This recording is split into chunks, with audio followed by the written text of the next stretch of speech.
안녕하세요. 주식은 역시 기대기대 세일이십니다. 안녕하세요, 여러분들. 자, 오늘 우리나라 장이 열렸더라면은 지금 보시는 중국 증시처럼 한 1% 정도의 상승은 나타났을 거라고 생각을 해볼 수 있겠죠. 하지만 오늘 저녁에 미국 장이 한 번 더 오르고 출발을 해준다면은 내일 우리 장 또 어디 가서 꿀리지 않은 그런 장이 나타나지 않을까라는 생각을 해봅니다. 빠르게 오늘의 경제 소식 보고 마무리하도록 하겠습니다. 같이 공부하시죠. 렛츠 기릿! 바로 보도록 하겠습니다. 오늘 증시가 열린 아시아 상해랑 항생을 보면은 항생은 이제 보합권을 나타내고 있지만 상해는 1% 정도 상승을 하고 있습니다. 그리고 미국 선물도 지금 현재 시간까지 보면은 나스닥 30분 봉인데 지난주 금요일날 급등했던 그 라인을 그대로 지키고 있죠. 오늘 저녁 미국 증시 잘 흘러갔으면 좋겠습니다. 다음으로 주스로 보도록 하겠습니다. 일단은 이스라엘 쪽에서 원래 주말 사이에 휴전 기대감이 나왔었죠. 하지만 결국 이스라엘이 라파를 공습했고 16명이 죽었다는 소식이 나왔고, 그리고 지금 속보로 민간인들 보고 대피를 해라, 이제 이러한 이야기를 하고 있다고 합니다. 그러니까 이스라엘의 공습이 조금 더 이어질 것으로 보인다고 하네요. 그리고 네타냐후도 종전 철군을 수용하지 못한다고 말을 이미 했고요. 미국에서는 처음으로 이스라엘을 향해서 탄약 지원을 멈춘다, 이렇게도 말을 했습니다. 그러니까 미국은 이스라엘을 말리려고 하는 것 같긴 한데 이스라엘은 짱구 그 자체라는 거겠죠. 그리고 우리가 지난번에 이스라엘에 대해서 한번 공부를 해본 적이 있었는데요. 이스라엘 내 정치적 이유로 나타냐후의 집권을 계속하려면 올해 말까지는 전쟁을 끌고 가야 된다고 합니다. 그러다 보니까 나타냐후는 이러한 기대감 등을 저버리고 지속적으로 전쟁을 지지부진하게 끌고 갈 가능성이 높다고 하는데, 실제로 그렇게 될지, 그리고 결국 러우 전쟁처럼 몇 년 동안 이어지는 끔찍한 일이 일어날지 볼 필요가 있겠네요. 자, 개인적인 바람으로는 이러한 전쟁이 빨리 끝나면서 재건주가 급등하는 그러한 모습이 나타났으면 좋겠습니다. 다음입니다. 금리 인하 이야기가 계속 나오고 있습니다. 골드만삭스 올해 금리는 인하가 2번 가능할 것이다 라고 전망을 했고요. 지금 미국은 인플레 둔화 추세가 지속되고 있어서 올해 7월과 11월 인하에 한 표를 던진다고 합니다. 그리고 설령 인하가 조금 늦춰지더라도 미국 경제가 침체는 들어가지 않을 것이라고 말을 했으며, 향후 12개월 내에 미국이 침체가 될 가능성은 15%, 이거밖에 안 된다고 하네요. 자, 맨날 바뀌는 뷰기겠죠. 그러나 일단은 긍정적으로 해석을 해볼 수 있겠습니다.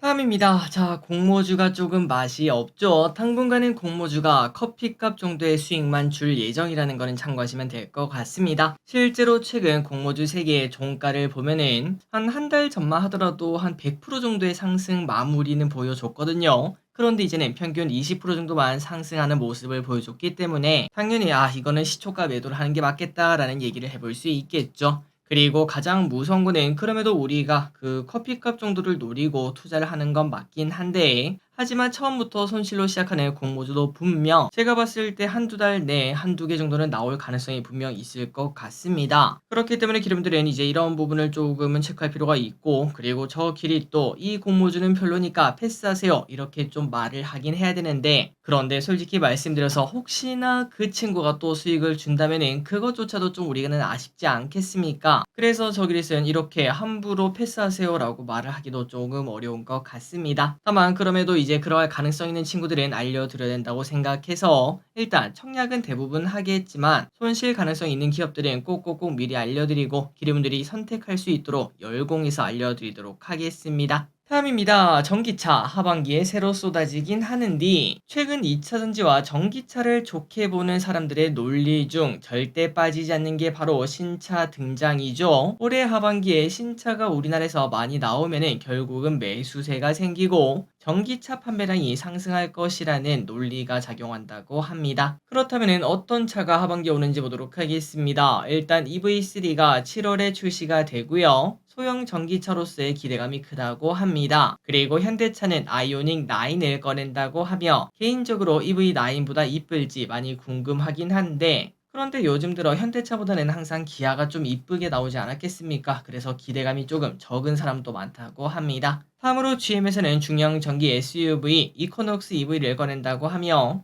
르노에서는 중형 하이브리드 SUV 오로라 1을 출시를 한다고 합니다. 참고하시기 바래요. 다음입니다. 워렌 버핏의 주주총회가 열렸죠. 주총에서 뭐라고 했는지 한번 보도록 하겠습니다. 참고로 찰리 먼거가 세상을 떠나고 처음으로 맞는 주총이었다고 하는데, 그런데 습관은 또 무서운 거겠죠. 여기서도 버핏은 실수로 옆자리 사람을 향해 습관적으로 찰리라고 부르기도 했었다고 합니다. 자, 그리고 어떤 이야기가 나왔나 봤더니 일단 애플의 주식을 많이 팔았다고 합니다. 다만 계속 매도하겠다는 건 아니고 앞으로도 지속적으로 탑 주식은 애플로 끌고 갈 것이라고 밝혔고요. 그리고 AI에 대해서는 핵폭탄급으로 본인은 생각하고 있는데, 그런데 중요한 거는 앞으로 이 요정, AI가 요정이라는 건데 다시 램프에 넣을 방법이 없을까봐, 그러니까 컨트롤하기가 힘들까봐 걱정이라고 합니다. 또한 현금은 지금 이제 짱짱 많은데 어디에 투자할 건가 라고 물어봤더니 투자할 기업이 없다라고 말을 했습니다. 그리고 지금은 고금리 상태라 현금의 매력이 높다 보니까 굳이 내가 이거를 왜 투자를 해야 될지 모르겠다고 하네요. 마지막으로 테슬라 FSD 자율주행에 대해서 이야기를 했는데요. 이 FSD가 사고를 줄이게 되면은, 그러면은 보험업계에서는 재앙적인 일이 될 것이라고 언급을 했습니다. 그리고 머스크는 꿈을 현실로 바꾸는 사람이다 이렇게 말을 했다고 하는데, 그렇다면 워렌 버핏이 테슬라를 매수하는 날이 오는 걸까요?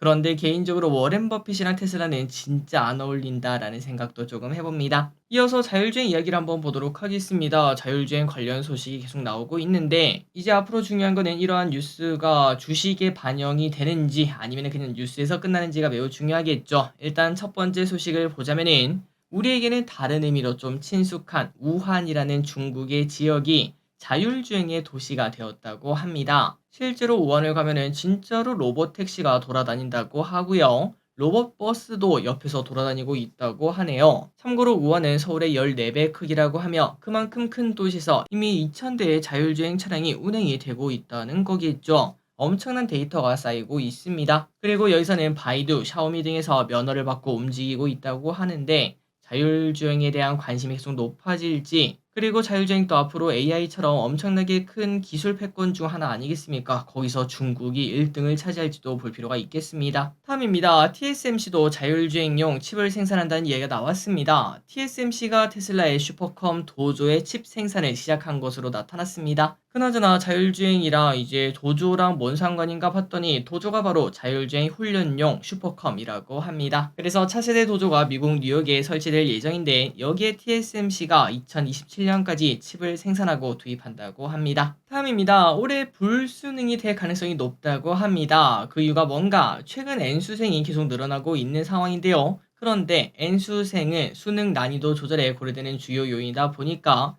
N수생이 많아지면 많아질수록 난이도가 까다로워질 수밖에 없다고 합니다. 특히나 올해는 의대 모집 인원이 급증하는 그러한 현상이 나타나다 보니 N수생이 더 증가할 수 있고, 이 와중에 수능이 너무 쉽다, 100점이 여러 명이 나왔다 그러면 안 되겠죠. 그러다 보니까 수능 난이도도 높아질 수밖에 없다고 하네요. 올해는 불수능이 예정되어 있다고 합니다. 다음입니다. 신생아 특례 대출 5조 돌파. 신생아 특례 대출이 출시된 지 3개월이 넘었죠. 지난 1월 말 출시 후 지난달 말까지 신생아 특례 대출 신청은 2만 건이 넘었다고 하고요. 금액으로는 5조를 넘겼다고 합니다. 그리고 올해 3분기부터는 대출을 받을 수 있는 부부 합산 소득 기준을 1.3억에서 2억으로 높일 계획인데, 그러다 보니까 더 많은 신청이 몰릴 것으로 보인다고 하고, 혹시나 지금까지는 기준이 안 됐다가 이번에 2억으로 높아지면서 기준이 되시는 분들도 참고하시기 바랍니다.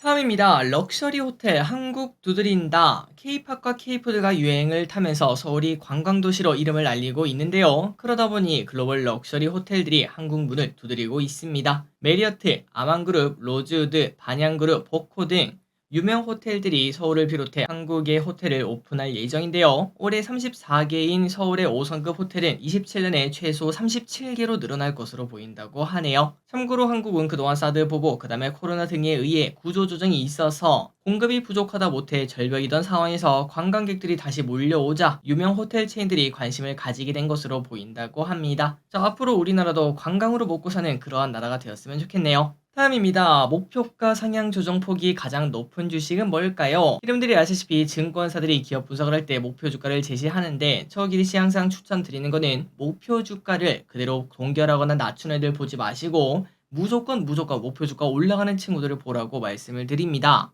그래서 이 목표 주가가 지난해 말 대비 가장 많이 올라간 주식이 누군가 봤더니 HD 현대일렉트릭, 그리고 왼쪽의 차트를 보니까 그럴 이유가 있었군요 라고 말을 해볼 수 있겠네요. 참고로 작년 말까지만 해더라도 목표 주가는 10만원대였는데요. 하지만 현재 29만원으로 180%가 넘게 상향 조정되었다고 합니다. 북미 시장의 변압기 수요와 데이터 센터 확대로 인한 수혜를 톡톡히 받고 있다고 하는데, 하지만 좀 말이 안 되긴 하죠. 지난달 말까지만 하더라도 목표 주가가 10만원대였는데 이게 뭐 몇 개월, 3개월, 4개월 만에 한 2배 넘게 올라간다는 게 이게 맞나? 라는 생각을 조금 해볼 수 있겠습니다. 미리미리 그거를 예상해서 목표 주가를 이렇게 산정하는 게 증권사가 할 일이 아닌가라는 생각도 해볼 수 있겠네요. 어쨌든 그 다음으로 목표 주가가 많이 오른 기업은 한미반도체가 있고요. 지역 난방공사라는 기업도 있다고 합니다. 그 반대로 가장 많이 떨어진 종목은 효성화학과 JIP엔터가 있다고 하니까 참고하시기 바래요. 다음 소식입니다. 월드코인 서비스 재개. 월드코인이 다시 국내 서비스를 재개했다고 합니다. 지난 2월에 이유 없이 지급을 중단하고 약 2개월 만에 다시 또 돌아왔다고 하는데, 참고로 월드코인은 개인의 홍채 정보를 스캔하면 즉시 10월드코인 그리고 2주마다 3월드코인을 주는 형태였는데요.